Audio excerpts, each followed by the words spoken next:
Hi guys, welcome back to my YouTube channel. ಇವತ್ತು summer ಸೀಸನ್ಗೆ ಹೇಗೆ ಮಸ್ಕ್ ಮೆಲನ್ ಜ್ಯೂಸ್ ಅಂದರೆ ಕರ್ಬೂಜ ಹಣ್ಣಿನ ಜ್ಯೂಸ್ ಹೇಗೆ ಮಾಡೋದು ಅಂತ ನೋಡೋಣ ಬನ್ನಿ. ತುಂಬ ಚೆನ್ನಾಗಿರುತ್ತೆ, ಸ್ವೀಟಾಗಿ ಹೇಗೆ ಮಾಡೋದು ಅಂತ ನೋಡೋಣ. ನಾವು ಫಸ್ಟು ಕರ್ಬೂಜ ಹಣ್ಣು ಒಳಗಡೆ ಬೀಜ ಇರುತ್ತಲ್ವ ಅದನ್ನೆಲ್ಲ ತೆಗ್ದು ಬ್ಯಾಕ್ ಸೈಡ್ ಪೀಲೆಲ್ಲ ಮಾಡ್ಕೊಂಡು ಬಿಡಬೇಕು. ನಾವು ಚೆನ್ನಾಗಿ ಚಿಪ್ಪೆ ಎಲ್ಲ ತೆಗ್ದಿಡಬೇಕು. ಇವಾಗ ಅದನ್ನು ನಾನು ಡೈರೆಕ್ಟಾಗಿ ಜಾರ್ಗೆ ಕಟ್ ಮಾಡ್ಕೊಂಡು ಹಾಕ್ಕೊಳ್ತಾ ಇದ್ದೀನಿ ಚಿಕ್ಕದಾಗಿ. ಇವಾಗ ಇದನ್ನು ರುಬ್ಕೊಳ್ಬೇಕು. ಸೊ ನಾನು ಅದನ್ನು ಚಿಕ್ಕದಾಗಿ ಕಟ್ ಮಾಡಿ ಹಾಕ್ಕೊಳ್ತೀನಿ. ನೀವು ಇದನ್ನು ಸಮ್ಮರ್ ಸೀಸನ್ಗೆ ಕುಡಿಬೋದು, ತುಂಬ ತಂಪಾಗಿರುತ್ತೆ. ಸೊ ಅದಕ್ಕೆ ನಾನು ತೋರಿಸ್ತಾ ಇದ್ದೀನಿ. ಇವಾಗ ಎಷ್ಟು ಕಟ್ ಮಾಡ್ಕೊಂಡಿದ್ದೀನಿ, ಇದಕ್ಕೆ ನಾನು ಸಕ್ಕರೆ ಹಾಕ್ಕೊಳ್ತಾ ಇದ್ದೀನಿ. 3 ಸ್ಪೂನ್ ಸಕ್ಕರೆ ಹಾಕ್ಕೊಳ್ತಾ ಇದ್ದೀನಿ.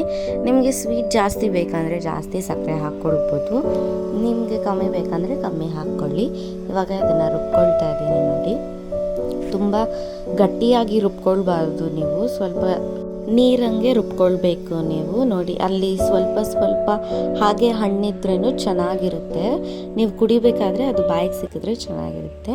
ನಿಮಗೆ ಐಸ್ ಕ್ಯೂಬ್ ಬೇಕಂದರೆ ನೀವು ಹಾಕ್ಕೊಳ್ಬೋದು. ನಾನು ಕೋಲ್ಡ್ ಇರಲಿ ಅಂತ ಐಸ್ ಕ್ಯೂಬ್ ಹಾಕ್ಕೊಂಡೆ. ಸೊ ನೋಡಿ, ಇದು ರೆಡಿ ಆಗಿದೆ. ಇವಾಗ ನಾನು ಇದನ್ನು ಸಪ್ರೇಟಾಗಿ ಗ್ಲಾಸ್ಗೆ ಹಾಕ್ಕೊಂಡು ನೋಡಿ ಎಷ್ಟು ಚೆನ್ನಾಗಿ ಬಂದಿದೆ. ತುಂಬ ಚೆನ್ನಾಗಿರುತ್ತೆ ಕರ್ಬೂಜ ಹಣ್ಣು ಜ್ಯೂಸು. ನೀವು ಇಷ್ಟು ಈಸಿಯಾಗಿ ಮನೆಯಲ್ಲೇ ಮಾಡ್ಕೊಳ್ಬೋದಲ್ವ. ನೀವು ಸಕ್ಕರೆ ಹಾಕ್ಕೊಂಡು ರುಬ್ಕೊಳ್ಬೋದು, ಈಸಿಯಾಗಿರುತ್ತೆ, ತುಂಬ ಟೇಸ್ಟಿಯಾಗಿ ಕೂಡ ಇರುತ್ತೆ. ನಿಮಗೆ ಈ ಮಸ್ಕ್ ಮೆಲನ್ ಜ್ಯೂಸ್ ರೆಸಿಪಿ ಇಷ್ಟ ಆಗಿದ್ರೆ ಲೈಕ್ ಮಾಡಿ, ಶೇರ್ ಮಾಡಿ, ಹಾಗೆ ಸಬ್ಸ್ಕ್ರೈಬ್ ಮಾಡೋದನ್ನು ಮರಿಬೇಡಿ. Thank you for watching.